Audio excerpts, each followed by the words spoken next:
Hello and welcome to all our attendees of the Silicon Trust ID Technologists Seminar. My name is Steve Atkins and I'm the Program Director of the Silicon Trust. Today we're hosting this year's final seminar, which today is dedicated to new ID technologies, from industrial tokens to international travel. Now, we've become very comfortable with the term identification, be it digital or non-digital, and the use of both online and offline verification and authentication of a person's ID. But technology and practical implementation in this field does not stand still. For instance, where we once saw ID as a means to verify people, we now also use the same technology to verify objects and items too. Now, emerging markets require emerging security solutions. Sectors such as the Industry IoT or digital and software rights management need to protect and secure massive amounts of sensitive data and limit logical and physical access only to those who are authorized to access such data. While in the field of international travel, we're moving from practical documents to digital documents and looking to biometric technology for physical access across borders. And changes such as this have an impact not only on processes, but on people as well.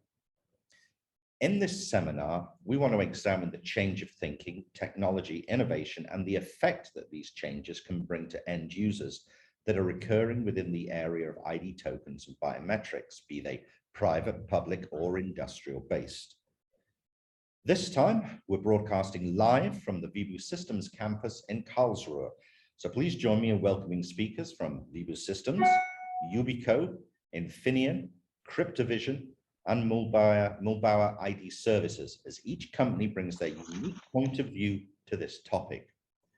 We'll hear how they're approaching their subject, and what their discoveries and recommendations are, from industrial Internet of Things device authentication to bringing eID to regional communities, and from digital identity tokens to seamless travel through biometric technology. Each has a story to tell and lessons that can be learned.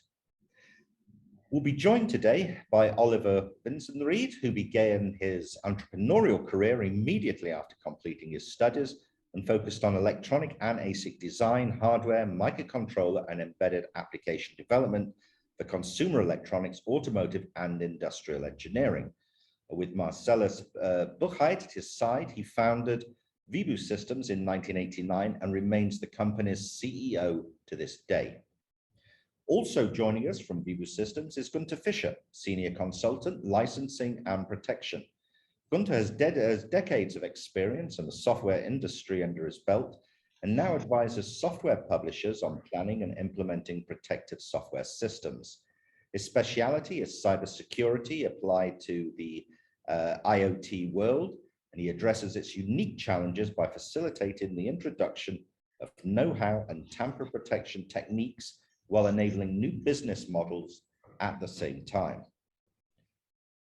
No stranger to these seminars is Markus Musenbacher, Head of Product Marketing for Digital Identity Solutions at Infineon Technologies, and he's responsible to drive the strategic definition of chip hardware and software solutions and customer communication. He holds a master's degree in electrical engineering from the University of Graz, Austria, and more than 20 years experience in the smart card business. Also joining us today for the first time is Per Erngard, Director Solutions Engineering EMEA at Yubico, Sweden, and has worked in the IT security arena for more than 25 years, mostly in the areas of IAM, PKI, SSO, and application security. Per has also talked about security in radio and podcasts, as well as co-written an IT security book. And back again for his second stint at our seminars is Mühlbauer's Lutz Richter. Lutz is Head of Information Systems at Mühlbauer ID Services GmbH, and he completed his studies at the University of Applied Science for Technology and Economics in Dresden. He's been with Mühlbauer for 20 years now and is responsible for the development of identification management systems, e-government, and entry-exit systems. And last, but by absolutely no means least, we have Adam Ross from Cryptovision. Adam's an IT security professional with 2 decades of experience. As government identification specialist, Adam's been actively involved in several national identity initiatives around the world where he advises enterprises, government ministries, and development agencies on issuance of electronic identity documents and delivering electronic government services. His expertise is in public key infrastructure used to secure and validate machine-readable travel documents and the integration of cryptographic hardware tokens into effective cybersecurity postures. Now, the presentations from today's speakers can be found on the Silicon Trust seminar webpage and available for download from tomorrow, as well as the opportunity to watch the seminar again. There will, of course, be an email with all the pertinent details sent out to all attendees after this event. I'm now going to hand over to Oliver by saying thank you for having us here today, Oliver. And now the screen is yours. Hello, everybody. Welcome to the webinar. I'm very proud to host this Silicon Trust webinar today, partly at the Vivo Systems campus at Karlsruhe. And I'm as well proud to be able to introduce Vivo Systems to all of you. So the screen you see behind is one of the two buildings that are one behind the other at our headquarters in Karlsruhe. So a few words about Vivo Systems, beside the introduction from Steve. Thank you very much for that. This Vivo Systems founded in 1989, headquartered in Karlsruhe. We have subsidiaries in the US, in China, in Japan, sales offices additionally all over Europe, currently about 140 people and more than 50% export share, and that is only the direct export share. So if we take into consideration that our international customers in Germany are exporting themselves, our export rate is sure above 70%. So we hold several international patents. We are very active in research and development collaborations. We have an active role in standardization and industry associations certified according to ISO 9001 and 27001. So envisioning digital sovereignty through strong collaboration is our vision. The future belongs to pioneers whose innovations bring added economic value and tangible benefits by proving to be sustainable, fair, and ethical. Vivo Systems' contribution to a smarter economy, a respectful digital society, and a healthier environment. That's our goal. And to do that, and we believe in really innovation and digital sovereignty through collaboration, is our House of IT Security and IT Security Club, which I will explain in a few minutes. So what are we doing? Vivo Systems' slogan is perfection in protection, licensing, and security. And our products and solutions are always sold to manufacturers of intelligent devices or independent software vendors. And we do protection. That means protection against reverse engineering, against counterfeiting. We do licensing. That is the most important part. That allows manufacturers to define which features, which functions in the product can be used by his users and how the users needs to pay for that. So pay one time, use forever, like in the past when you buy a machine, for example, or to have some pay-per-use or subscription license models for the product or some features of the product. And our last topic, security, is not general IT security, but it's security for the protected software or protected device so that it's able to do only updates from the original manufacturer, which are not manipulated, or to make sure that configurations are also done only by authorized people. So we have a comprehensive solution or total solution that runs from on many processor platforms, PowerPC, ARM, x86, MIPS. We support a variety of operating systems and embedded systems, server systems, PC-based systems up to the cloud. And additionally to that, the back-end processes to integrate the key deployment, the license deployment into the business process of our customers. Our goal is to be technology leading in that area, and we do a lot of research and development, which I told before, on future topics, for example, trustful artificial intelligence and post-quantum cryptography. So that's our contribution to people, environment, and society. And the goal is to establish CodeMatter as a de facto standard for licensing. 3 samples for innovation. We won the German Innovation Award in the last year for our CodeMatter Cloud solution, where you have something like a scalable, high-performance dongle in the cloud. We won the German Innovation Award in this year for our protection for server-side and client-side JavaScript applications. And a sample for cooperation is our Pluribox protection scheme that has been developed together with Karlsruhe Institute of Technology, KIT, and FZI, where we show that the protection is unbreakable, of course, with some assumptions, and that due to the protection, we don't add additional bugs into the protected software. And every mechanisms we use are compliant with Kirchhoff's principle. So we don't hide what we are doing, but we keep the cryptographic keys secret, that's all. Yeah, so that's a good sample for cooperation. And that leads me to our House of IT Security and our IT Security Club. So we invested in Karlsruhe in 2 buildings with 8,400 square meters each, and in our second building we rented out to companies working in the area of IT security, and we established about 1,300 square meters for the IT Security Club, and that is a kind of co-working area but focused to IT security. So all the people working there need to work somehow on IT security so that they can benefit from the exchange with each other. And additional to that, high-end working places and the focus on the IT security, we add an innovation manager that is doing innovation workshops with the companies working there, the people working there, but not limited to that. So IT Security Club companies can become IT Security Club members even if they are not using a working space there.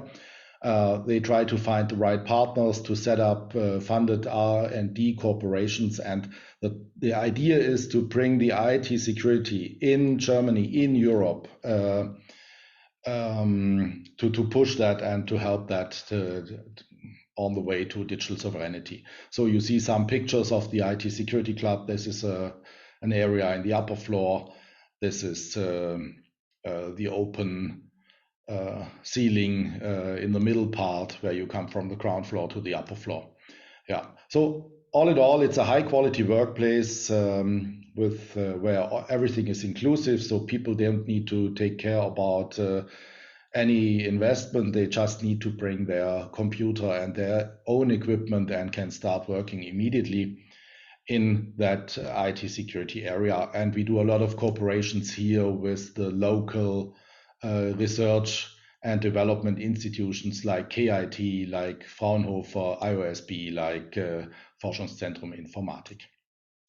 So far so good for the company. A few, maybe that you better understand what Webu Systems is doing, and we are using security controllers as one means to store our CodeMatter license containers with the cryptographic keys. Is some use cases is always the best to understand. So CodeMatter is widely used in industrial automation. So it doesn't matter if you have an industrial control unit from Siemens, from BNR, from ABB, from Phoenix Contact, Rockwell Automation, Codesys. CodeMatter is used to protect the IP, to protect the source code in the development tools, to protect the runtime code on the PLC, and to be very flexible in licensing of features. Second use case is in the automotive industry. When you go with your car to a repair station, normally they put a cable and with a connector to your car to see the error messages. So this diagnostic software solution and widely spread solution is AC-Tronic from Bosch, which is licensed and protected by CodeMatter with a subscription model with the repair stations. Other use cases in automotive is engineering tools, measurement equipment, like vector informatics devices or DSpace software, which is protected and licensed with CodeMatter technology. Going to the machine making industry, Trumpf is using CodeMator in their development tools for the work preparation, the PC-based CAD tools, but as well in the machine for secure authentication of the machine, for license feature activation in the machine. And you might have read in the press that Trumpf is also establishing new business models, like a paper parts model for their big metal machines.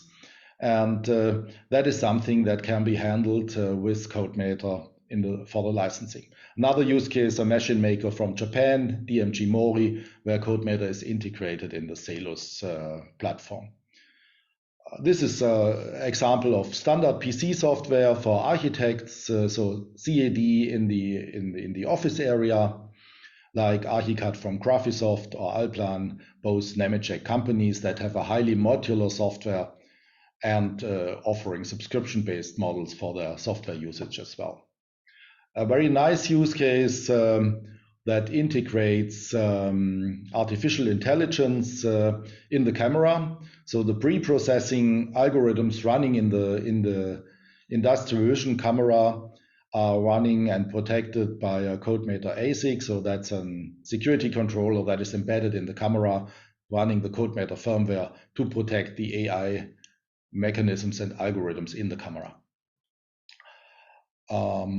Another nice use case that I like to explain is digital computer radiography equipment from Agfa. That's expensive equipment for hospitals in India, for example, that are not the top private hospitals, but in the second row, maybe in the countryside.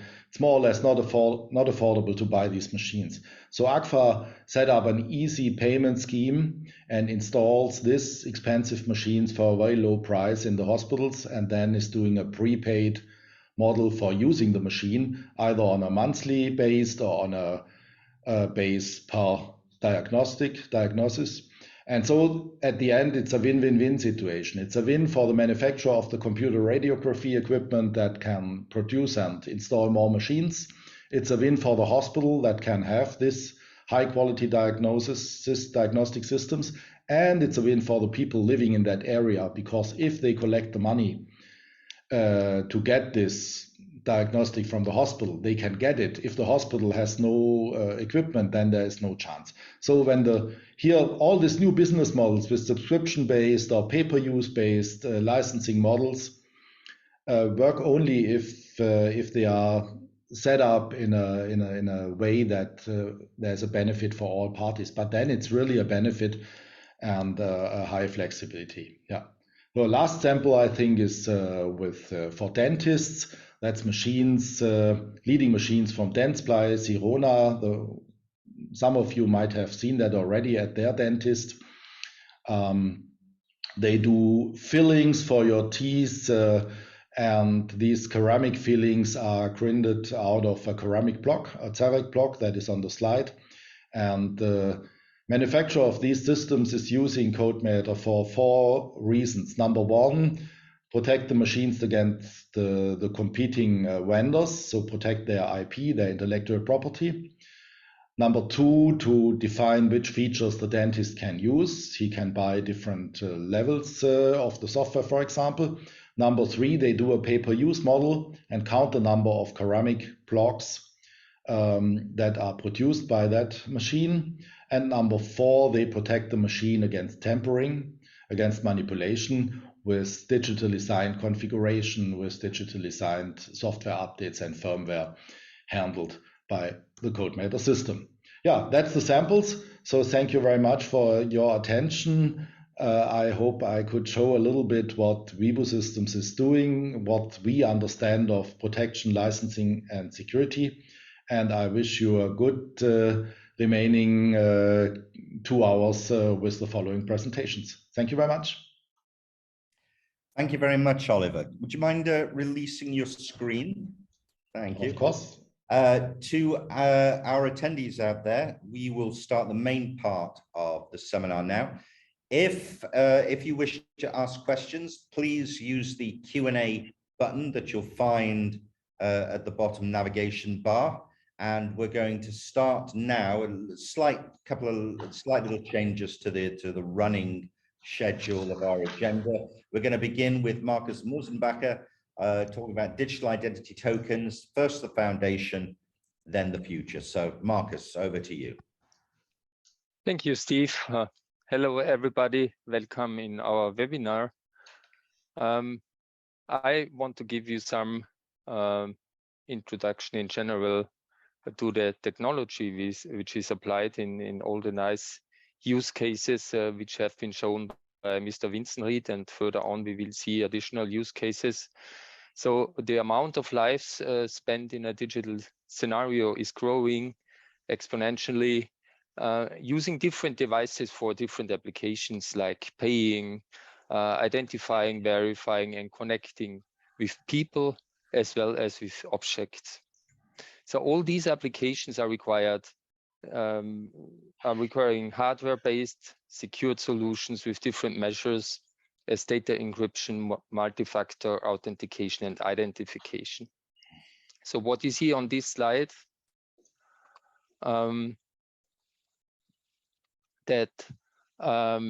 different applications, you see different applications which are using basically the same security mechanisms in different form factors. The chip cards replaced paper documents. It is for a long time in the market and used for payment, electronic documents, and transport. So 1979, the first chip card was developed by Giesecke and Devrient. A major part of the evolution of hardware-based security is based on this chip card technology with regard to chip robustness, security, technology interfaces, and especially the contactless interface, which has to be reliable, and also standards like global platform, NFC standard, and Java card standard. Based on this technology, embedded secure elements have arisen. So first, it started with contact-based only interfaces, and contact-based cards are constantly decreasing as they have many disadvantages, mechanically especially, and contactless technology is still increasing, especially Corona triggered a big raise of this technology. And in addition, many new applications based on NFC are coming. So NFC enables several different form factors, as you can see here. So it is not only used for cards, but also for tags, for different applications. So for identification, for payment, different form factors. You even can pay with a ring. And there are other devices. Here is one example where it is used in combination with blockchain. So and just one new interface enables many additional use cases. And then the next evolution are embedded security controllers, and where you can find even more applications.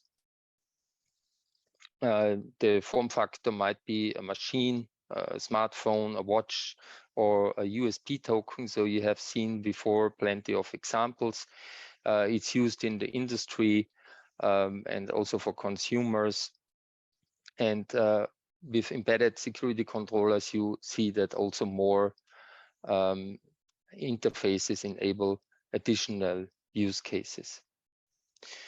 So what is the main topic of our workshop today? Is USB form factor, which enables the usage for physical logical access, as well as for IP protection, as we have seen before. And on the next page is the definition of a USB token. So it's a self-contained device, a USB stick or dongle. It represents the identity of a person or an object, and it connects the physical world to the digital world or digital twin. and it enables, in addition, digital services. And it has also additional interfaces. So on a dongle, there can be a USB interface, of course, also Bluetooth Low Energy, and also NFC interface. These are some application examples. So some we have seen already from Mr. Vincent Reed from Vibu, like IP protection, license tracking, but it's also used in enterprises and in governments for logical access and also physical access, and also to check code integrity. What is also available on the market are crypto wallets for custody of cryptocurrencies. It's used in CAM form factors, but also with USB dongles. So one important aspect which I want to go deeper into is security. So the attacks are growing every year in different classes. So we have different attack scenarios like manipulative attacks, observing attacks, semi-invasive attacks. And with this number of growing attacks, also the protection effort increases, and therefore also the chip technology and the measures against these attacks have to increase. And this is also enabled by secured security controller chips. So the main difference to a standard microcontroller and the security controller is that the security controller has many measures. It's either sensors or more sophisticated technology, which has implemented measures against these attacks. And as Mr. Vincent Reed said before, we will have even higher challenges with PQC, post-quantum cryptography. And Infineon is also working on that to be prepared against attacks from quantum computers. So how can you prove this? So 100% security does not exist, because with a lot of effort and with a lot of money and time, it is theoretically possible to crack a chip. But the higher the security level is, the harder it is to attack such a chip. So it would then cost an amount of money and time, which isn't reasonable to take the effort to crack such a chip. So how to prove the security? The product for evaluation is evaluated by test houses. So there are many test houses like Tufati, Serma, UL, and many others. And the certification of the product finally proves that the product is secure to a certain level. The levels are defined by common criteria. Usually the level is CC ERL 6+ for security controllers. So this is all for all the form factors which I have shown before. And the evaluation testing also leads to an EMV approval, which is needed for payment applications. So this was all from my side, and I wish you a happy webinar with all the other presentations. Thank you.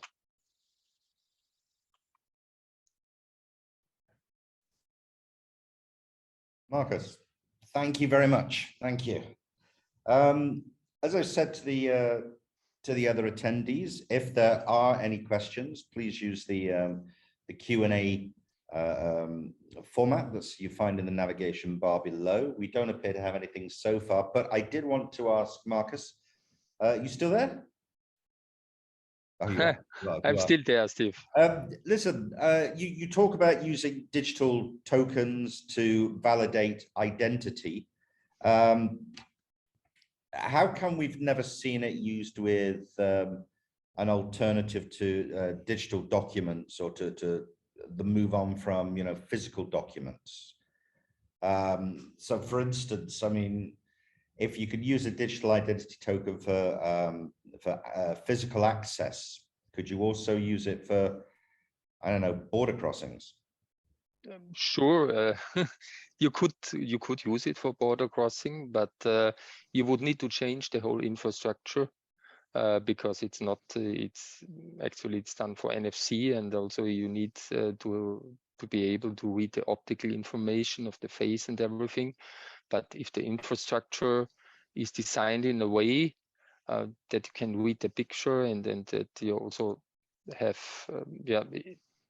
that technically it would be possible, but it's not so easy that you just change the form factor. Then you also always you also need to adapt the infrastructure, and this is a very important topic for a whole system to have the right partners and system integrators and customers who take care that the infrastructure fits to the technology and to the interfaces. Just one final thing, just from my side. I mean, we see a lot of dongle based on USB, but it's the old USB standards. Do you know of any plans of using dongles based on the new USB-C? Yeah, so also USB-C is available, as far as I know, also from Ubico. So I'm sure we will learn more from Per about that. Yes. Okay, cool. Yeah, USB-C is available in our case for the CM stick D or DM with flash on top as well. Okay, cool, cool. Okay, so Marcus, thank you very much. Thank you. Thank you. We're going to go back to Vibhu now, and I'm going to hand over to Gunther, who's going to talk about industrial IoT, or IIoT. Okay, Gunther, over to you. Okay, thanks for the introduction, and also a very warm welcome from my side to the webinar. And I wanted to briefly go back to this USB-C question, and you will see it on the picture as well, so it already exists. Just to go into more details of what Oliver already explained, is that the code-method technology is the basis for what we used to add the certificate functionality to the existing product family. And to better understand what the overall picture looks like, you saw a lot of examples how it's used in the field, is that you need to understand the overall integration of the different technologies that work together. So you can, for example, to check licenses and functions of an application, integrate the technology into your own application, and you can just check the license functionality and enable and disable functions inside of the application, which could be firmware or a real end-user application. Or you could even go a step further and encrypt the whole application and prevent allowed or not allowed duplication of the software, so that the software could be copied, but it could never be used because the infrastructure doesn't allow it to use it, because it is encrypted and cannot be used in an encrypted way without being decrypted before. And to do this fully automatically, instead of the distribution process, we have a central backend system that's called License Central, which takes track of all the different licenses that you ever issued and allows you to do updates fully automatically. And to do this in the overall picture, if you sell a product, you can integrate this backend system into your already existing backend infrastructure like ERP system or CRM systems. So if you sell something, the license is just part of what you sell, and everything after you sold it will be done automatically, and you don't have to do anything manually anymore. So that's the fast forward view on how all of this works together. And since we already talked about secure elements, this is the overall product portfolio right now that we currently have in the hardware elements. So on the left side, you see the chip that is included in all of those different form factors, which is coming from Infineon, and the product of the Infineon secure elements in this area is called SLE or SLM 97. So it's available in regular temperature areas as SLE, and in high temperature in extreme conditions it's available as SLM. But all of them have the same chip inside, and the firmware comes from FIBO systems. Some of them, and the one in the middle you can see, is the one that is based on USB-C. So this one. Wait a second. This one is USB-C based. And all of them also have an offer to offer additional flash, to use the flash as additional storage to the secure element storage. So this is the overall portfolio. And now we come to the next situation. So this is the basics where we came from. And we had a third-party solution for some customers to also allow to use certificates in this infrastructure. And since the demand for this got higher and higher, we decided to implement this on our own. So now you can store certificates, X509 version 3 certificates inside of a CM dongle, and currently only in a dongle. We also have offers as secure elements in terms of cloud-based storage for the secure element, and also a secure encrypted file. But because this is very important to be able to have it in a highly secure environment, we only offer it currently in the smart card environment based on the hardware solution. So as you have seen in the previous slide deck, this is basically your identity, and it is used for that purpose. So just to give you a very brief recap of how all of this works. So the content of a certificate is you have a unique ID, which is the name of the issuer, the subject basically, or the serial number of something, something that is not changeable, which is protected by the certificate. And it also contains a public key. And that this certificate is valid is proven by an authority. And there are many ways how to do this, and you will see a couple of them afterwards. But it's important that the security authority is signing this certificate. And it has to be a trusted authority that is the root of the whole certificate of trust chain that is going along with this. So here's an example of how this could look like. So either you take a person or an object, and I have chosen to take a RFID reader in this case, which identifies itself, and it gets a certificate, and the certificate, most importantly, also has a validity date, so it is not valid forever. So because you have to renew it, something could happen to the certificate, and if somebody is misusing it, it is at least time limited. So, and all of this is basically handled in complex structures. If you have a lot of different devices or persons that you handle with all of those certificates. The most important part is the root certificate. This is something that you have to trust, and it doesn't have to prove its authority. So it's like the government. So you do not question if the government has the authority to do something. And then you can have intermediate authorities. And then at the end, you have final certificates that can be verified going along the chain and check if all of those criteria that are needed from a cryptographic point of view, that the root certificate says, yes, this is something that I signed originally overall the whole chain. This is basically the whole concept behind it. So, and how does this work? Typically, in a regular consumer environment, you have pre-installed root certificates, and everything that is already pre-installed doesn't need to prove that it is coming from an authentic source, because it's all signed along the chain by this root certificate. But in the worst case, something wrong can happen. And I'll show you an example that it really happens, that the private key that is typically only available to the one who wants to have the certificate gets published. And if it's the root certificate, that's really bad. So here's just a couple of summaries.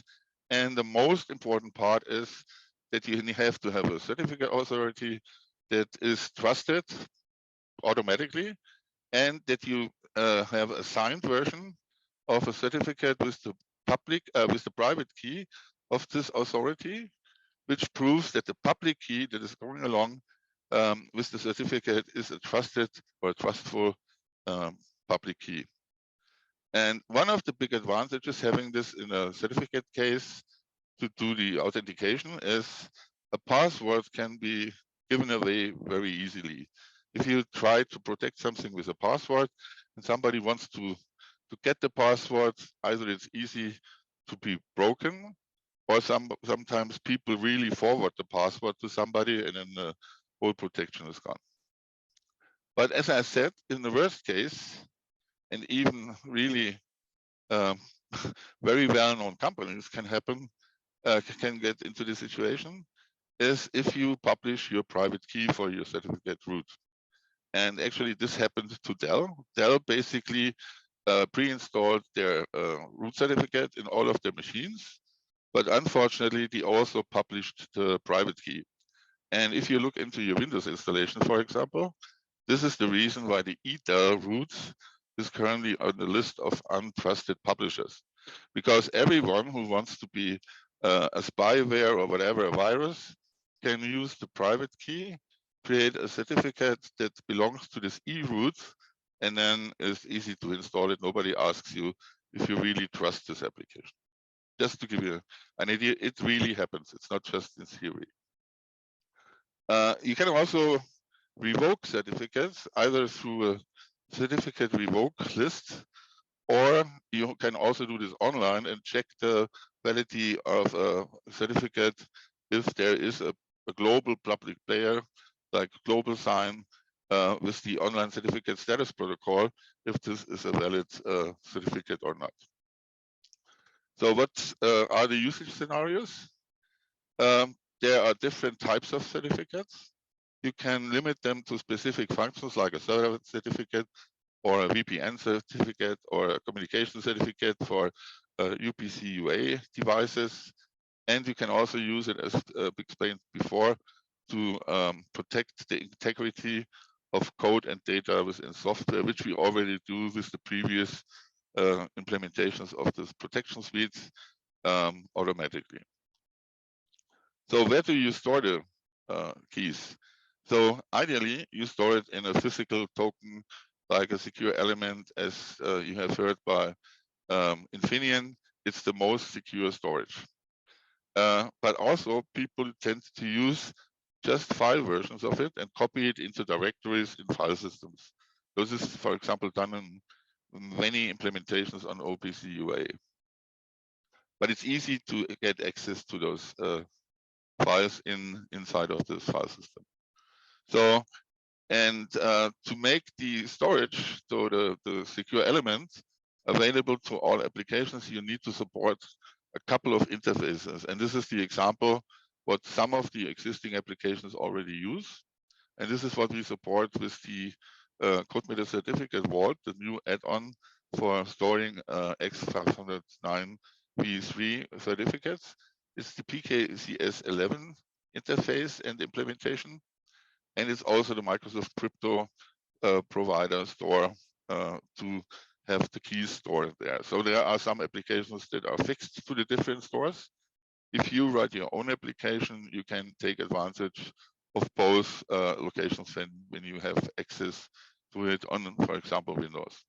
And then the layer that we offer gives you access to the Vibu CodeMeter dongle, which stores at the end the certificate in a highly secure way.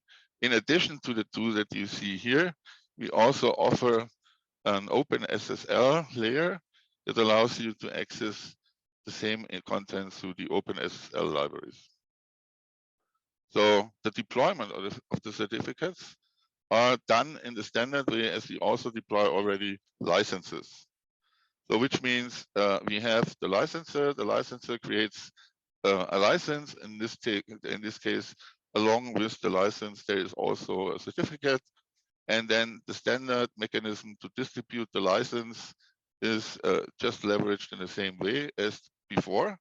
So we just have a secure way to exchange the information through encrypted files. And the certificate is also distributed in the same way. This is typically one of the key problems with certificates, the management of the certificates and deployment. And we just take this as an existing infrastructure and reuse the infrastructure to do the deployment.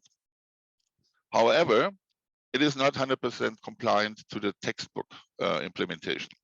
So in the textbook implementation, only the one who wants to have a certificate knows the private key.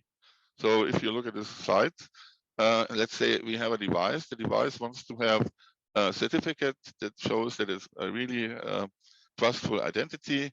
Then it sends a certificate signing request with a certificate public key in it to the CA, and the CA at the end does a lot of checks if this is really a trustable information. So this is done physically. If you ask for a root certificate, intermediate certificate, typically though they ask you for a couple of documents and so on. And then after all of this identity check has been done, they sign the certificate with a private key. And then you get the signed certificate and import it into your certificate store. There are ways in between which are really not confirming at all to the standards. So you always send the certificate private key in files, and you also have a password where you protect some of those keys, which is then used to do the import at the end. But it is a very common way how to do this with self-signed certificates. And in our case, we have something in the middle. We have this token. The token has a serial number. The token also has a content. We create a dump of the content. The content then will be used, and the certificate information like the private key and the certificate part containing the public key gets inserted into this secure element. And then all the standard mechanisms that we have already in place can be used. So the difference is the private key is also stored into the secure element, which is not the case in the textbook world. To give you two examples of who is using this, we have one example in the financial industry, which is Diebold Nixdorf. Diebold Nixdorf is using this to equip their service technicians, to authorize them to use specific functions inside of the ATM. And they also use it to meet the PCI, so the payment card industry, DSS requirements to show that this is a unique identification mechanism. In addition, we also have a partner that is using it really for IoT devices, which is Balov, and this is a result of a research project that was financed by the German government. The research project is called IUNO, and Balov is using the certificate vault to secure the communication between the OPC devices, and also to verify if the RFID tag that was created by them is really authentic and is coming from them. So this is their use case, how they use it. And this slide just describes it in a very brief way how this is done. So the communication between the OPC UA devices is done in a secure communication using certificates like TLS communication. And then in the middle, this is basically the key aspect that shows it. They use the CodeMeter ASIC, which is the Infineon SLM or SLE 97, which is then used to store the certificate. And they also use this to have a secure communication between all their UPC UA devices. And they also verify if the RFID tag is really coming from them and is authentic from Balov. So this was a very fast run through how this all works. And this is a matrix that shows what currently is supported with the CodeMeter certificate vault. So you can see this is evolving. So for example, the RSA algorithms in the first version have been limited by the 2048 key length, and the current version supports up to 4096. And as has been mentioned before, we also work on post-quantum technology. So there is a research project that is going on right now together with Infineon, which is called PQMet, which is just elaborating which algorithms are the best to use in this environment. And by this, I would like to thank everybody for listening and give it back to Steve.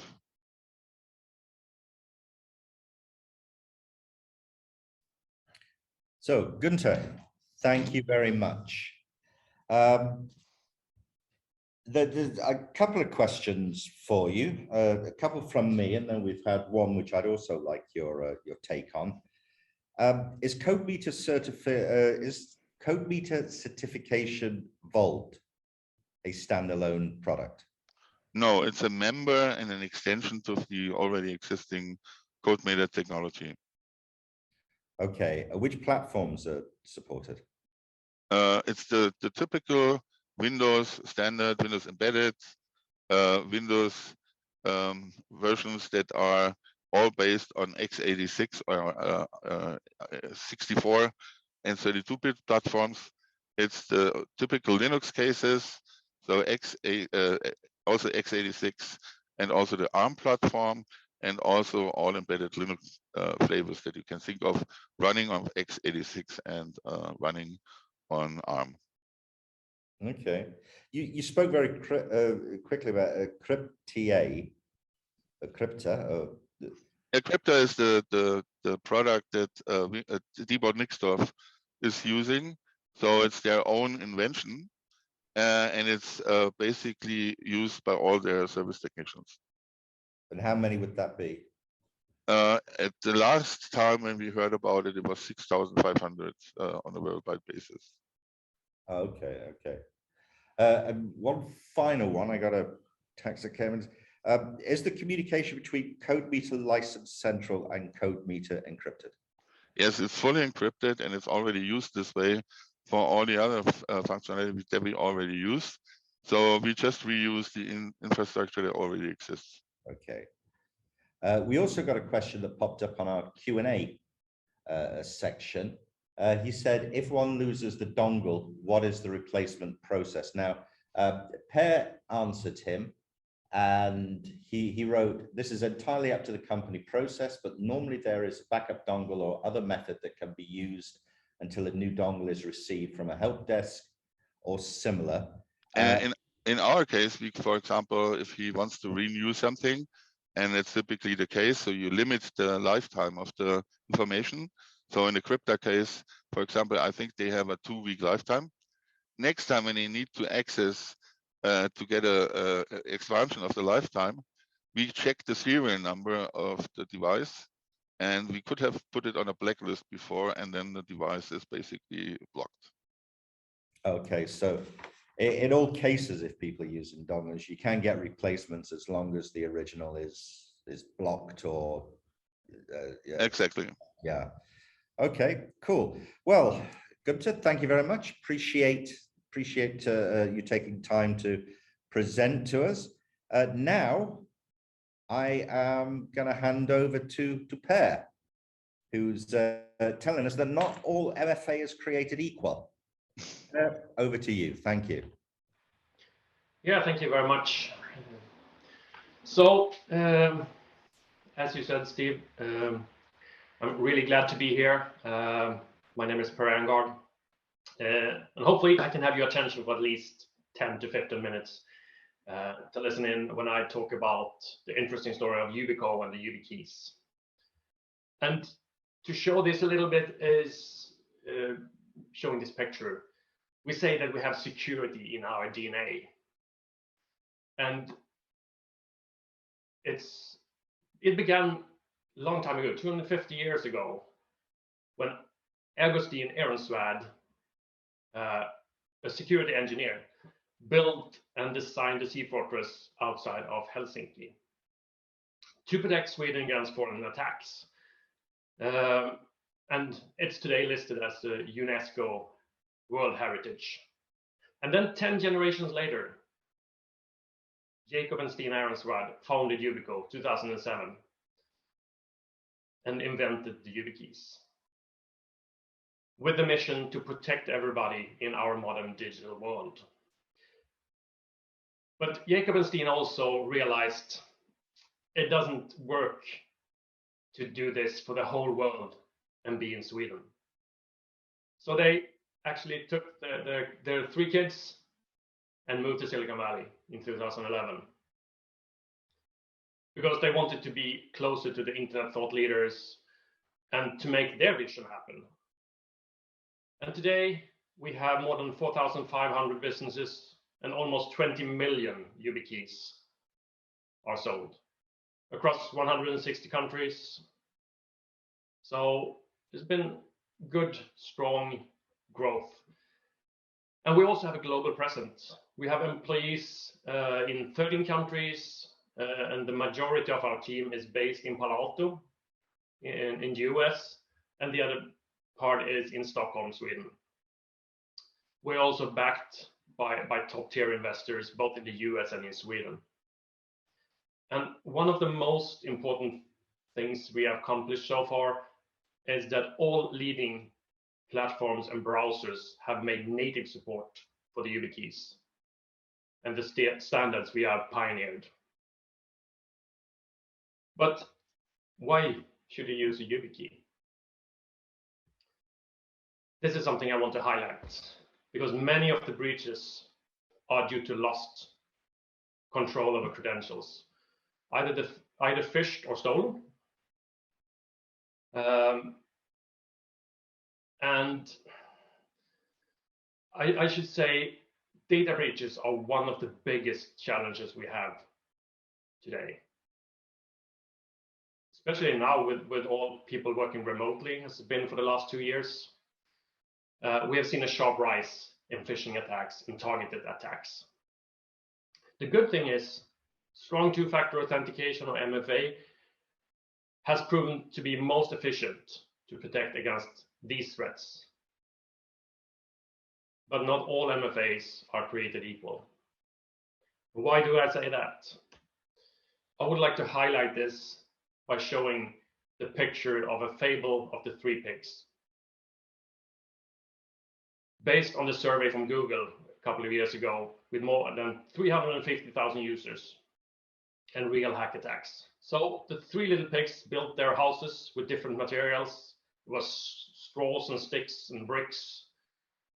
And the wolf came there, huffing and puffing, blowing until the first 2 houses collapsed. So should you be afraid of the big wild wolf? Yeah, maybe, depending on which authentication measures you're using. So if you look at the pictures here, to the right is the most secure one with the strongest authentication. And to be fair and to make things clear, hackers don't break in, they log in. Just to summarize so people see the actually presentation. This is the first one, just about Yubico, and I'm gonna move forward with that one. And then the next one is more related to phishing, as I talked about earlier. And then we have the picture of the fable of the 3 pigs, which I think I was almost done with. I was done with it as well, but showing that you're more secure as longer you go to the right side.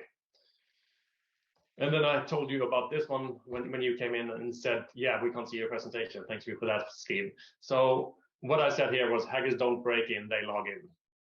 And that's what we have seen recently with a lot of big brands. So if we're looking for the next one here, these are the breaches for the last couple of 2 months or so. You might recognize some on Uber, Twilio, IHG, the Intercontinental Hotel Groups, and all of those brands have been breached, even though they had used MFA.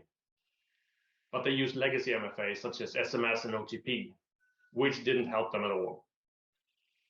And now it's starting to get a buzz regarding legacy MFA and push bombing scenarios. Talks about that among CISOs in the US and also in the rest of the world. And MFA is starting to get on top of mind for C-star people right now. But also, these were successful breaches, which is scary to see, and there are a lot of others, of course. But here is another example, which is a more good one. It's Cloudflare. They were also attacked recently, but the difference was that they had YubiKey deployed to every person in the organization, and that stopped the attack, even though it was actually 3 people fell for the phishing attack. But as they had a step-up authentication requirement, that was stopped by the YubiKey. You can read more about it on their own blog. They wrote exactly how things happen and all that. I won't go into it, and we don't have time to go into it either. Another thing I would like to highlight here is this one, which is Inside the Mind of an Ethical Hacker. It's a great example YouTube video made by Rachel Toback, the lady to the left. And she shows how they made a fake phishing attack and how it could be stopped with a YubiKey. You can search for it on YouTube, it's there. Just remember Inside the Mind of an Ethical Hacker. They show a successful attack, and they pretend to be the IT support calling a person, phishing him for the OTP code that he has, and insert it to get his credentials and login. And they also do an extra part after discussing a lot of how a phishing can happen. They also do a similar thing when the user has a YubiKey instead, and then they fail. Okay, so that's about a lot of what we are trying to solve with the YubiKey. So now let's look at the YubiKey instead. I'm not sure how many minutes I have, but I will try to speed it up. So here are our family of YubiKeys. We have the small ones to the right, the nano ones, USB-A and USB-C, as mentioned. There are both USB-A and USB-C tokens out there, dongles or whatever you like to call them. We have the ones that are a little bit bigger. It's the keychain form factor. We have those in USB-A, USB-C, but even Lightning, so it works with the iPhone, for example. And some of the keys where you see the small Wi-Fi symbol on them, they have NFC support, so they could be used with mobile devices.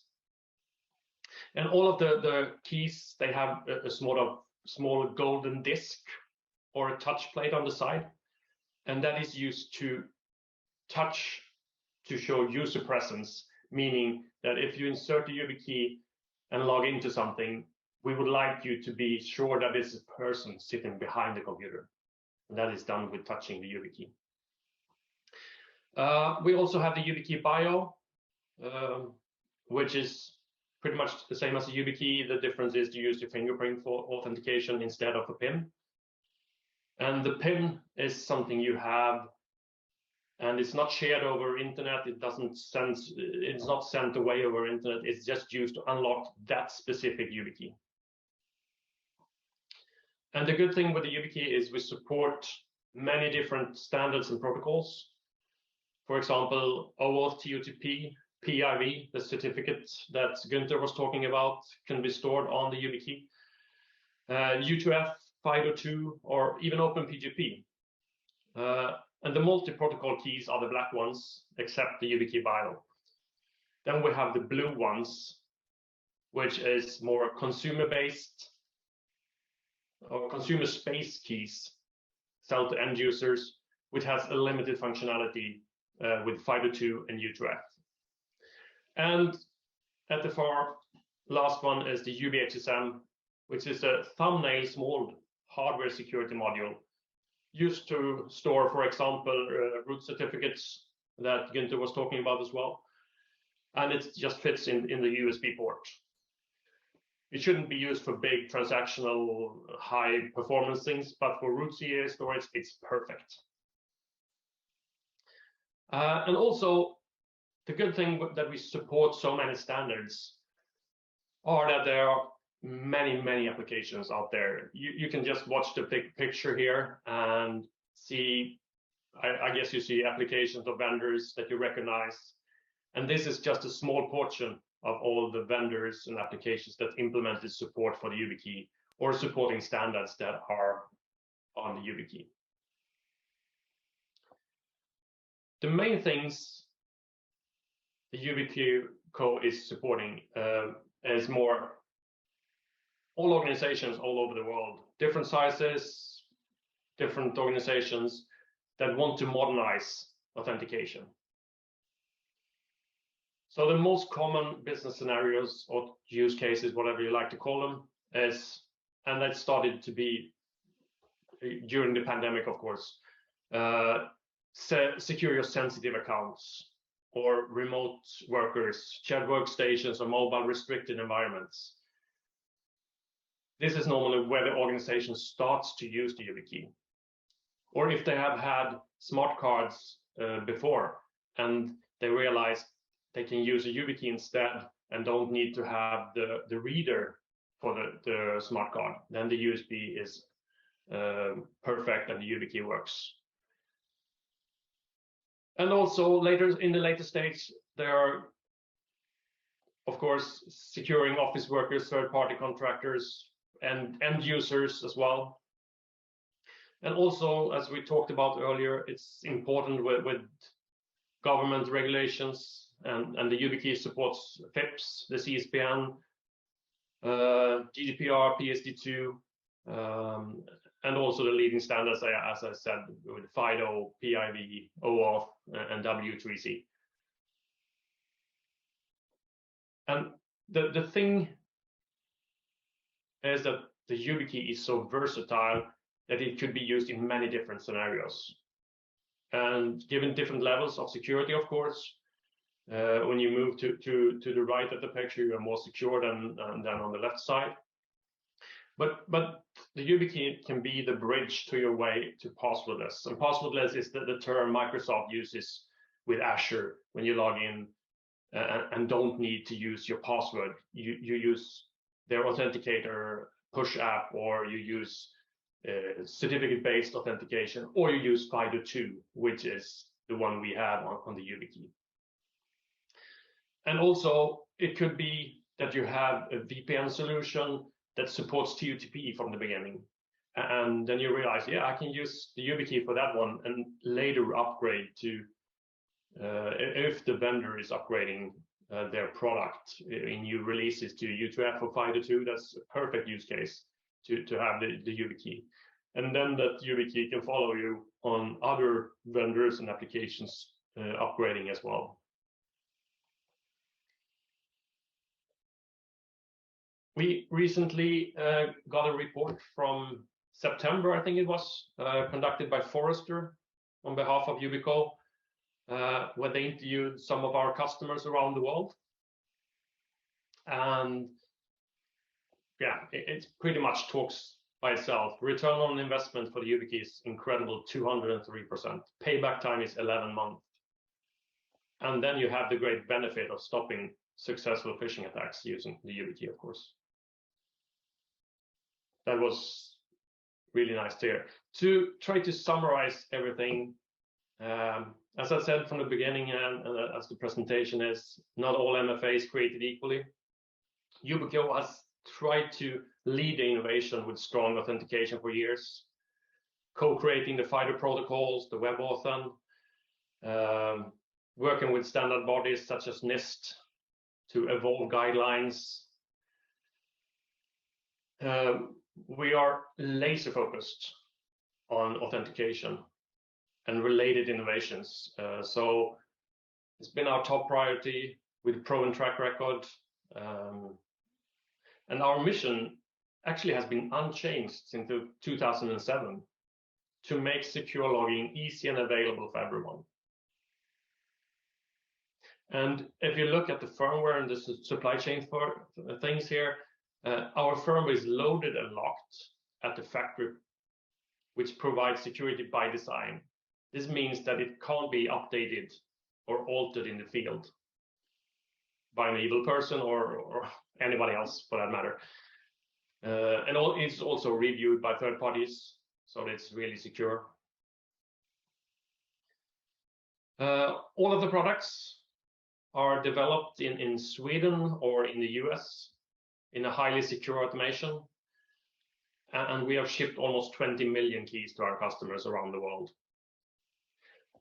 We don't store any secrets on the key. The keys are empty when the user gets them, and they store their secrets on the key when they start using them, which is really, really important to know. And also, we have some unique services because we know hardware distribution comes with challenges. So we have invested in a global delivery, so we can deliver both to remote and in-office users. But also we have a range of personal services, buying options, both perpetual, so you buy the key and you own it, or subscription parts.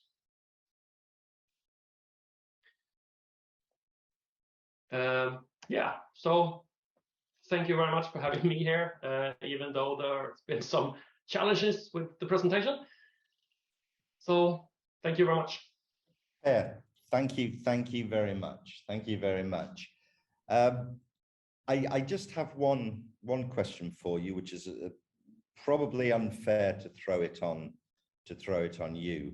But a lot of the use of dongles are used for access, for online access or app access or whatever. But I wonder, from your point of view as a person that's in this field, in the security field, Apple's new introduction of passkeys, coming from a FIDO-based standard, I believe. What's your view on this? I mean, the idea to use your phone to log into apps or to web stuff is probably only one step away from it becoming a kind of mobile dongle, for what a better word. Have you got anything you could comment on that? Yeah, of course. So yeah, I think it's great that Microsoft, Google, and Apple started to look at this. They're using the FIDO specification that we have been co-created and make it a consumer-based, easy-to-use solution instead of passwords.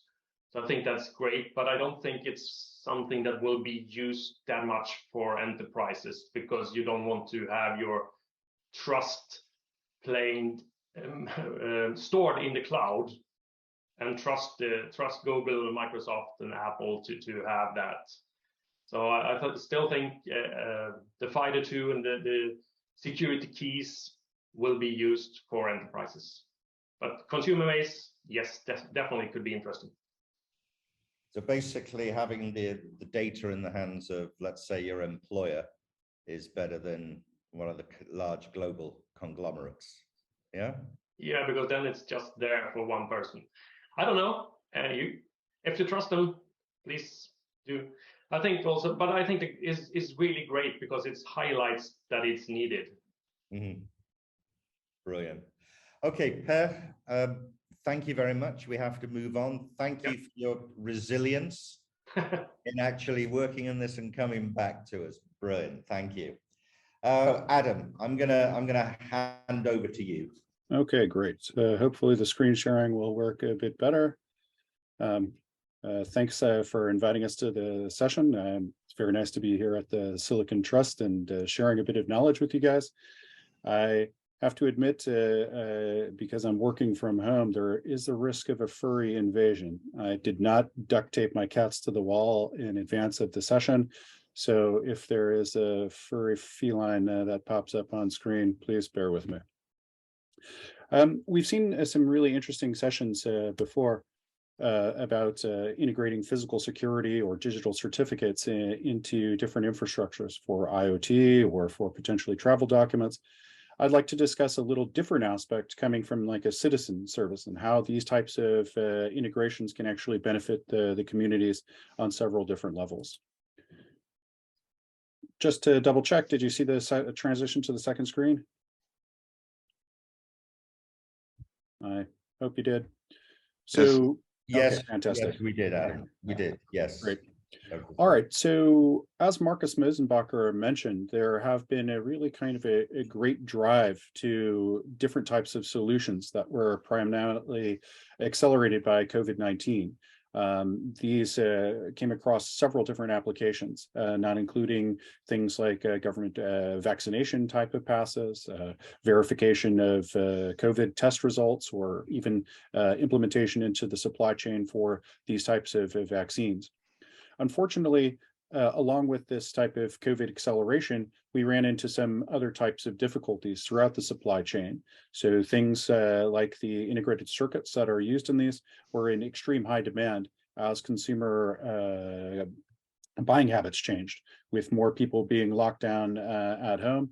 Their appetite for electronic devices was greatly increased, and the ability to actually dispatch these in the logistics chain was really stressed to the max. So this has been affecting across pretty much every market industry, but specific industries have been hit particularly hard, namely things like the automotive sector, which rely on quite a lot of securing embedded systems with this type of ICs, or in the government ID space, the issuance of electronic passports that bear also the same type of integrated circuits or ID cards that contain these chips were also greatly impacted. So this is basically driving the need towards different types of solutions and things that are potentially converging a physical aspect or token along with a digital credential. And that's actually what I'd like to talk about a bit today, is how these type of citizen digital ID services are becoming an overwhelming market trend.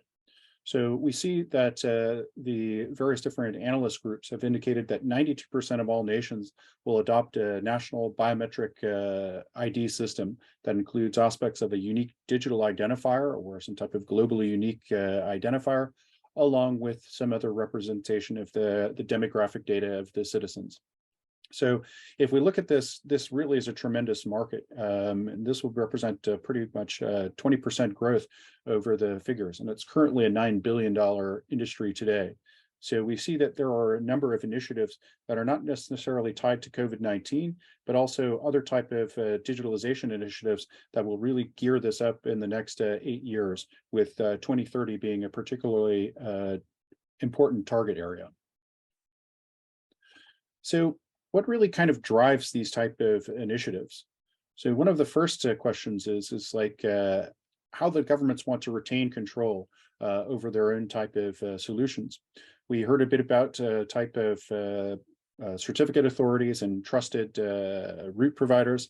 Typically, nations want to retain this level of sovereignty over being able to identify their citizens or issue certificates to subordinate agencies, which might then go through and verify other aspects. For example, identify servers, computers, or websites. But the retain of control and that degree of sovereignty is really one of the key drivers. Moreover, countries are wanting to have specific tailor-made requirements to match their existing infrastructure. For example, they may want to deploy things, for example, for automation, for the improving the passenger handling at an airport, or having automated border control crossing gates implemented at the various different points of ingress or egress from their countries. This type of optimization obviously would include measures of cost effectiveness. So by being able to implement these type of machine automation solutions, it will lower the overall total expense, and it can also help to encourage interagency cooperation. For example, a unique digital identifier that could be used to identify a government ministry, for example, for the inland revenue or the tax authorities, could also be shared with other agencies, for example, like a social security or pension benefit, and with one unique identifier. This could be stored digitally in a cloud or online, or also written to a secure element that would be inside an ID card or a passport. With this, the governments then could have a greater degree of agility so that they can basically implement a wide number of different types of solutions that are based on the type of standards that they have chosen. So this gives them a much greater degree of flexibility than they could when they were living in an analog world of only using security printed documents to identify citizens. So this transition really is moving forward at great pace. However, we see that most of the governments are really still immature in the technology that they're particularly using. So, for example, these are maybe coming from paper-based ledgers or systems that have no machine-readable aspects. A good example would be a driving license, or, for example, a voter ID card. These are typically delivered in silos by different operators. For example, the driving license or vehicle registration has no idea of me being a voter or my ability to vote in a particular local or regional election. So we see that there are many initiatives that are trying to drive cooperation between these. And in fact, there are some interesting platforms like the MOSIP, the Modular Open Source Identity Platform, or from the Secure Identity Alliance, the Open Standards Identity APIs, that are really trying to encourage this type of cooperation and interoperability by providing the ability to share federated data between different agencies. So for example, a law enforcement agent might be able to check my ability to operate a motor vehicle, but they might not necessarily have the same level of access to see, have I paid my taxes on time with the inland revenue authorities? So in this case, the world is really looking towards a few sort of digital ID innovators, countries such as Estonia that have a X-RID blockchain-based backend system, or India, where there are some biometric digital IDs based on MOSIP that are kind of being used as guidance for these new international standards. So we see that moving towards the digital is really at the heart of these different type of public plans. This is true in governments in the United States and North America, as well as inside Europe. And it's also being championed by the various different international aid agencies like the UN or the World Bank. So they're able to implement things in a way that's basically privacy-centric, making sure that the individual needs of the citizen are taken into account as they're building these types of infrastructures, basing it on mature, robust type of technology that's already been proven in field, and making sure that we're able to implement a public-private partnership to enable that the private partners are able to deliver technology into the public sphere to help attain those type of national sovereignty goals. So I'd like to talk a little bit about what the type of citizen digital ID would represent and how this is really an evolution of the ID ecosystem. In this case, we can take a look at the sort of life cycle of what a digital society would need or expect to do online. So first off, we would expect that we would need to prove our identity. So this is quite common to most forward-facing use case that you would see. If I want to open a new bank, the bank has a know your customer type of requirement that I need to go through part of my identity with a high degree of assurance that I am indeed the applicant for a bank account.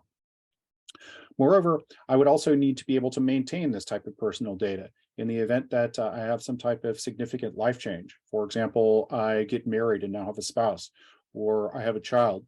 I would need to be able to update this type of identity data in a secure fashion. Moreover, I would have the expectation of being able to communicate this securely in a way that would prove my privacy, as well as make sure that this is only being attended by the specific recipient that I am believing I'm communicating with.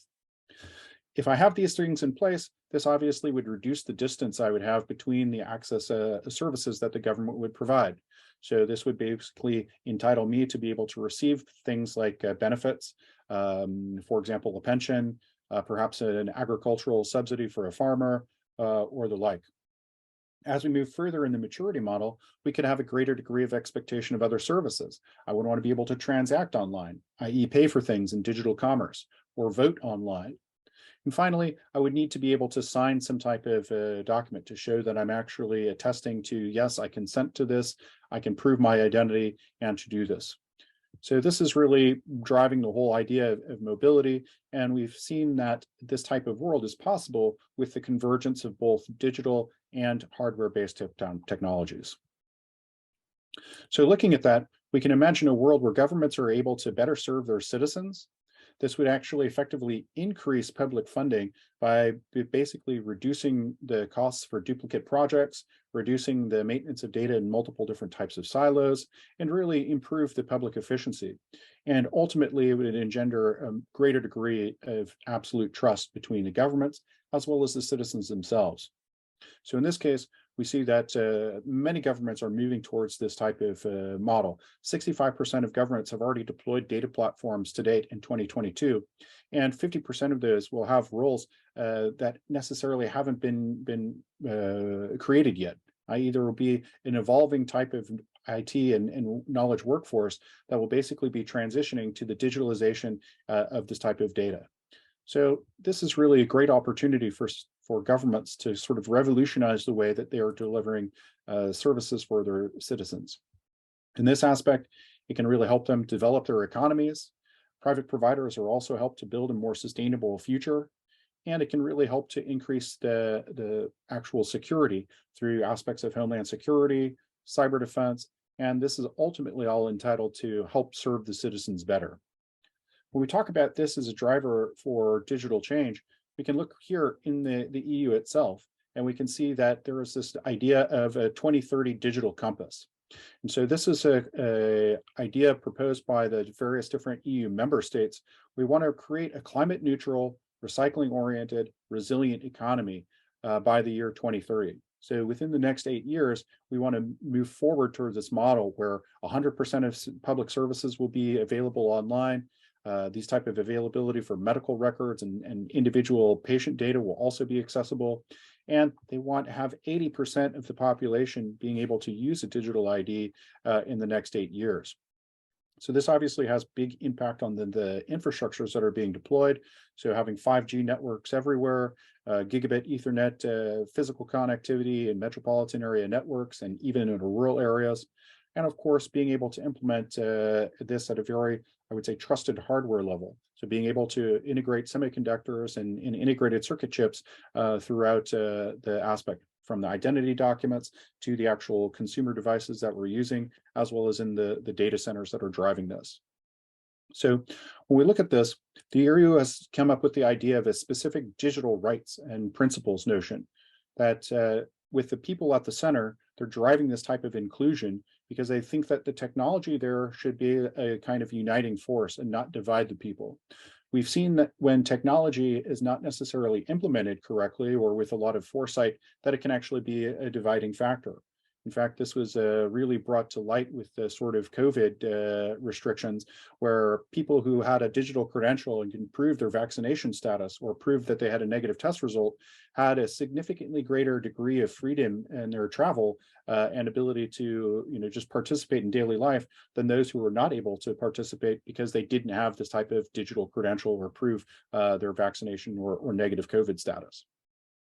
Further, this gives citizens a greater degree of choice in being able to make sure they're able to participate in fair online activities and be protected from illegal and harmful content. Moreover, we believe that the transition to digital services should support sustainability and the sort of green transition at this.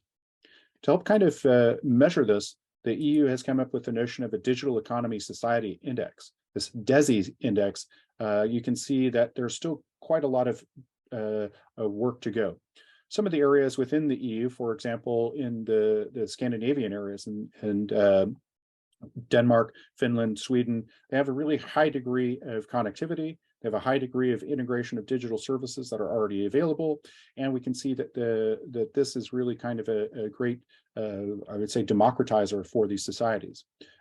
Places like Estonia, citizens, in fact, up to 1/4 of all the citizens actually voted online in the most recent elections, which they see as a great degree of sort of inclusion for that. But the journey towards these type of digital citizens IDs is just starting. When we look at the sort of world figures, only 50% of nations have documented IDs, and that's for less than 40% of the population. The World Bank estimate that currently there are over 1.1 billion people who have no access to formal identity documents. When we put this into consideration, only 30% of nations have a sort of unique national identifier or civil registry, and many of these have no digital IDs yet. So they're still locked in these sort of legacy, very analog, paper-driven processes. And finally, we can see that of these nations, 20% still have siloed IDs and no way to unify the sharing of data inter-agency. So we can consider some of the kind of roadblocks that having a hybrid or digital technology can help us solve. First off, the complexity of having a legacy paper process. This is a very slow, it moves at the speed of snail mail, and is really not necessarily the best way for encouraging different type of interagency cooperation. Moreover, because they're paper processes, they're typically based on things that are really proprietary or not easily replicatable solutions, or they're very specific to things that might not be sovereign to the control of the government. And finally, because of that, we haven't seen a lot of use cases that are kind of leveraging these types of identification drivers. So we want to challenge this notion and say, how can we move forward to a digital native sovereign idea where citizens can have really a citizen-focused identity strategy? So by pairing a unique digital identifier along with a hardware-enhanced security credential, we can really make a very highly secure system that is both very interoperable and serving the basis of the customers. This could be used as a way for accessing governmental services, enable them for border control or transit authorities, access commercial services and conform to to know your customer requirements or anti-money laundering type of legislation, and of course be a big driver for other type of civil uses like banking, public health, or the like. As for one of the sort of leading vendors, CryptoVision and Atos are helping countries deliver these type of projects. So we have a completely integrated solution stack that enables the sort of convergence between digital identity products, the electronic ID products using these type of integrated circuit cards like passports, ID cards, biometric systems, and providing a big public identification platform. In fact, we're one of the leading vendors for the type of MOSIP integration, and we're the #1 European vendor in digital identification services. We have the technology to do this both for the existing generation of identity documents, as well as preparing for those of the future, including aspects for physical hardware security modules that are driving things like blockchain and other type of self-sovereign identity initiatives.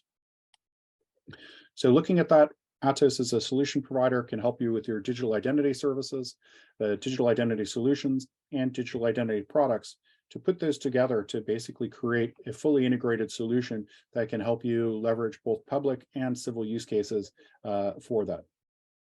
Just to kind of compare and contrast that between what a digital ID or a traditional ID card could do versus an integrated digital or eID, we see that a traditional paper printed security document is very weak.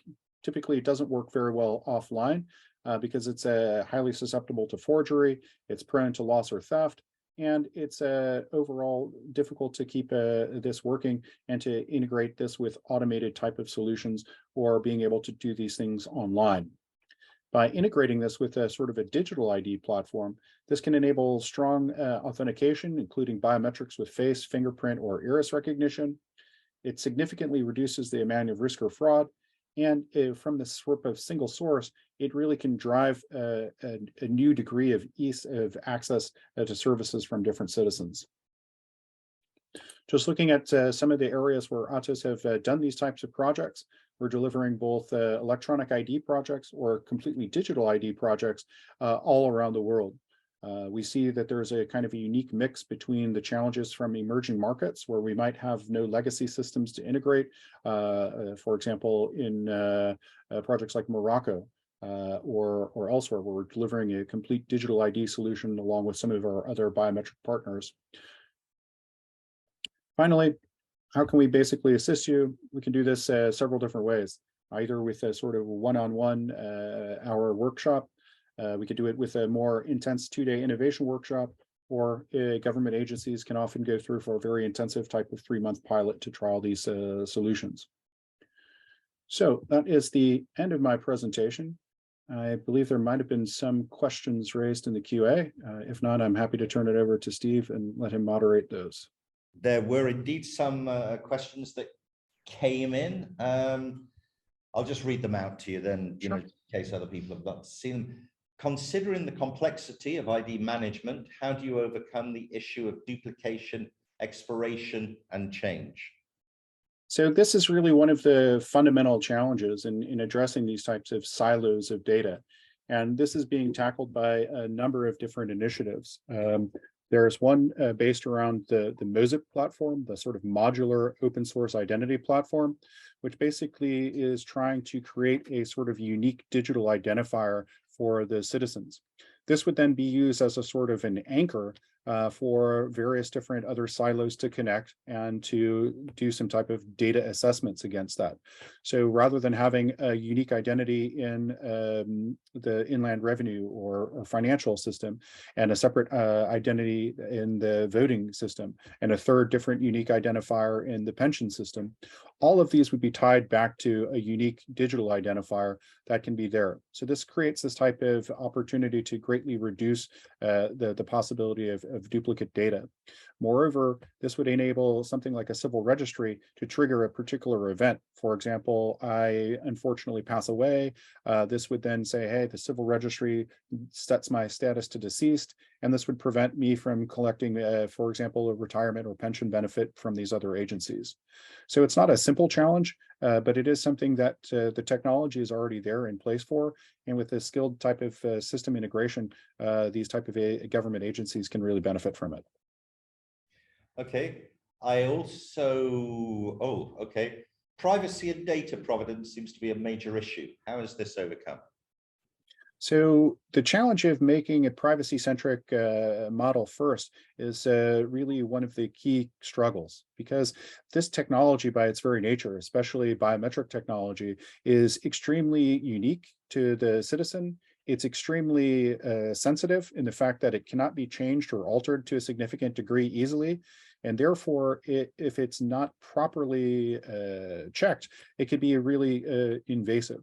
So in this case, they're looking at implementing sort of what they call good ID systems. And there's many organizations which are driving towards this. So in particular, the ID 2020 initiative is a kind of a unique mix of public consortia along with private technology partners who are going through and being able to do some type of vetting to say, hey, these are really well implemented ID projects. These we would recommend as a use as a sort of pilot or to model your ID project on. And one of the first and foremost criteria is does this really recognize the privacy of the citizen? Is this something that they can retain sovereign control over their identity data? And do they provide mechanisms to consent to be able to share this data and only to specific providers? This is also something that's mirrored currently in the EU right now, as they have this idea of self-sovereign identity. And there are several sort of current ongoing working groups which are delivering solutions to be able to make sure that the citizens themselves can retain control over their identity data. Final one, does the centralized ID create a security risk?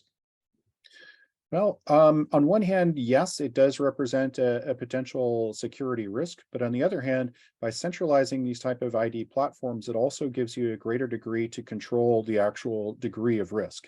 If we look at the classic mechanisms for trust service providers, things like trusted root certificate authorities or identity issuing agencies coming from, for example, the government, whether it's a foreign ministry who's granting you a passport or ability to travel, or from the civil registry giving you an ID card to prove them. The fact that there are very strong controls that are implemented at this very high level means it helps to mitigate that risk.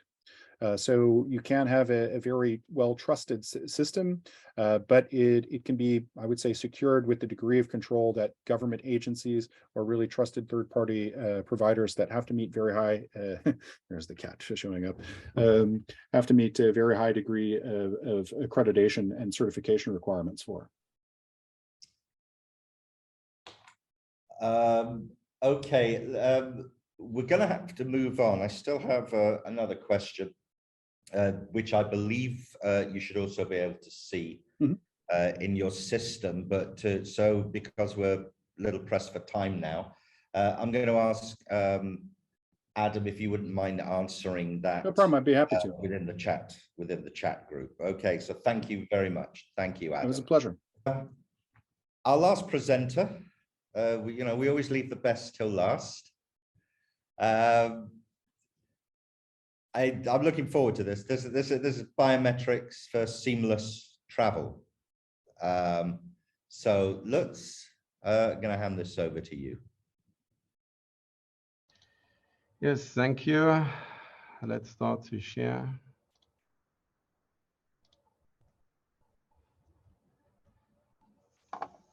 So I hope you can see the presentation. Warm welcome from my side to the audience. Let's talk about today trend of seamless travel via the usage of biometric token.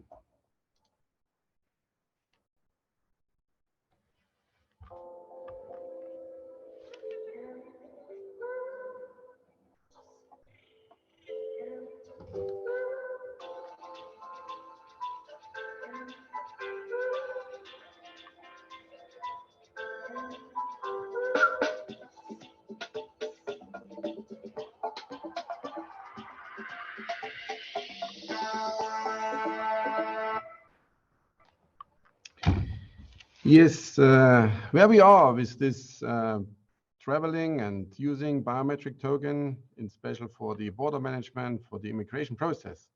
Everyone is familiar with electronic machine-readable travel documents based on the international standards defined by the UN International Civil Aviation Organization, published in 2021. In the document, so-called ICAO 9303, 8 editions.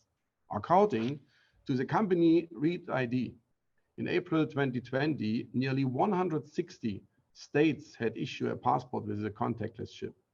Those e-passports can be used to enable traveling by using self-services such as an e-kiosk for check-in, baggage drop-off, security check, immigration, and boarding. However, the more convenient solution is seamless travel via the use of secure digital token of a traveler.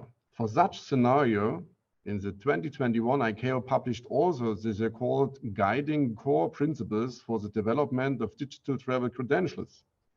In simple words, the chip data from a physical e-passport are transferred to a digital representation on a mobile device like a smartphone.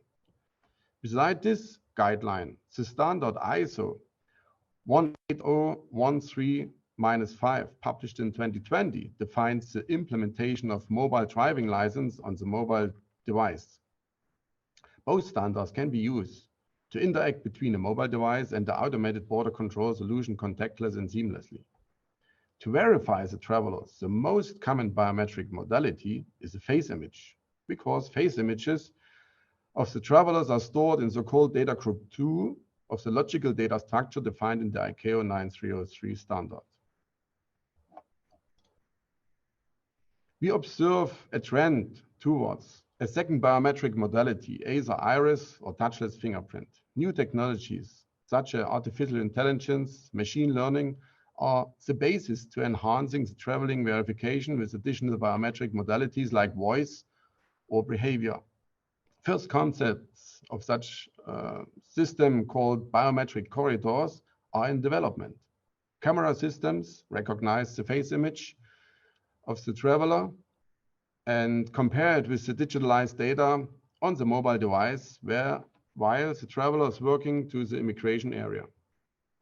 The International Air Transport Association, called IATA, has defined such a concept, for example, where Mühlbauer is working in the IATA 1ID working group.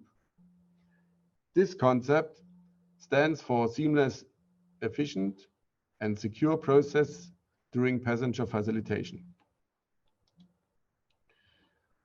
All the solutions are based on identity management solution that ensure a unique identity management by a government authority and the issuance of trustworthy and secure identity documents, including the defined biometrics.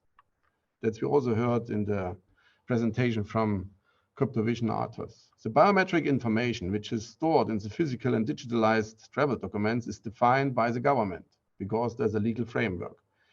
This leads to the use of different biometrics modalities. However, the international standards guarantees the interoperability and that the data is secured by digital signature. Mühlbauer provides a comprehensive solution that enables governments to build up a complete new digitalized identity management solution or transfer an existing solution to a new generation. As we also heard today, there are different initiatives like OSIA from Secure Identity Alliance or MOSIP, as well the OCT-2020. Obviously, the future digitalization of government processes enables a new self-service 24 hours, 7 days a week. On the one hand. On the other hand, based on cryptographic algorithm, the personal data, including the biometric information, is digitally signed by a standardized public key infrastructure. This prevents potential identity misuse, reduce crimes like human smuggling, and increasing mobility. At the same time, it improves social participation and efficiency of the offered service. And now, welcome to the Mühlbauer Secure ID ecosystem, the seamless travel solution by privacy by design and according to the international standards. What is needed to establish such a system? Of course, we need a physical electronic machine-readable document, we need a mobile app, we need a self-service kiosk, an automated border control solution, and a so-called public key infrastructure. How does it work? The trust anchor is the issued electronic machine-readable travel document, like an e-passport or an eID card. The most common biometrics modality is the face image of the traveler. The mobile app stores the private data in a secure way. Furthermore, the mobile app is designed to store additional information like boarding pass and baggage tag. The first step is a digital transfer of the chip data to the mobile app by using a self-service kiosk in an attended environment like a government service center. During access to the physical document, the digital credentials are verified. Person verification is executed based on the face image, and the digital representation on the mobile devices is digitally signed by using a government PKI. Such a solution is scalable if you use several kiosks in parallel in order to reduce queues.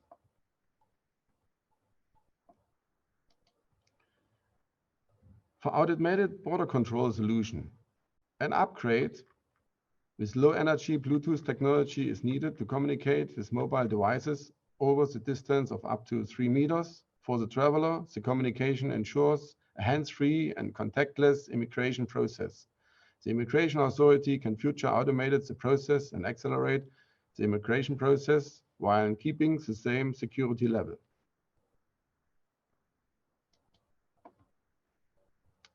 Immigration officer can focus more on the behavior of the suspicious persons and objects.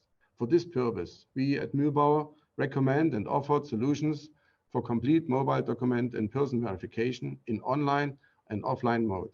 It's also available on a desktop solution as well on the mobile device. Based on privacy by design, we have developed a seamless travel solution by using biometric tokens such as face image, or also iris or touchless fingerprints. We are proud to take our government customers' established immigration process to the next level, to securing the process, reducing misuse, and making travelers happy. I hope this was in short words, very quick to hold the timeline. My presentation. Thank you very much for the audience. I give back to Stephen.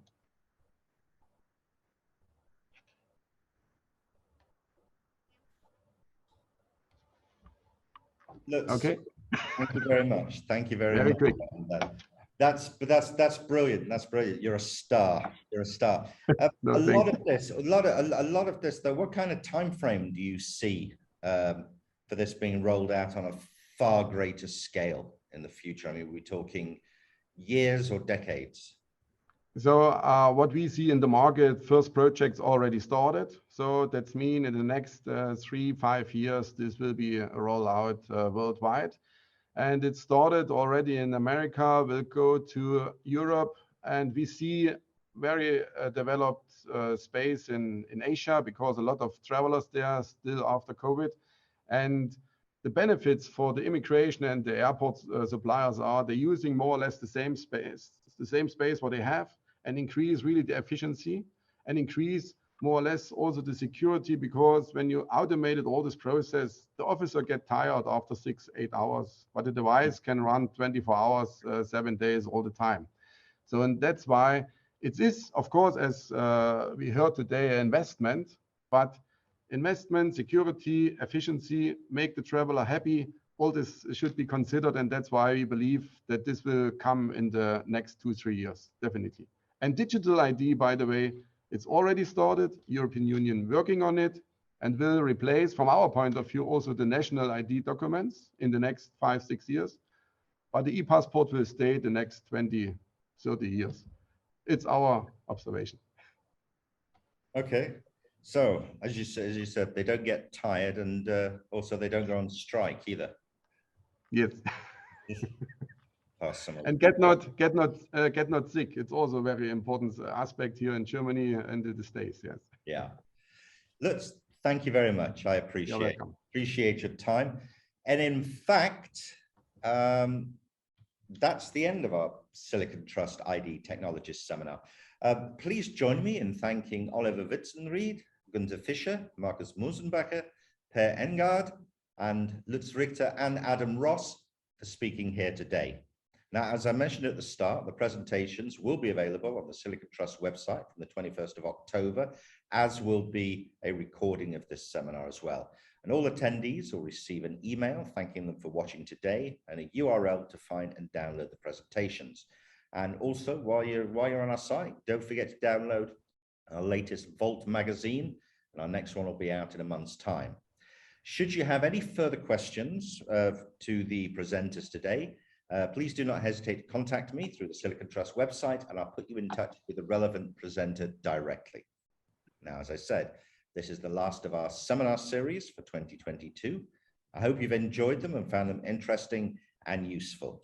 And with that, and on behalf of my fellow presenters, I want to thank you for your interest and time in today's seminar. And until next time, thank you and goodbye.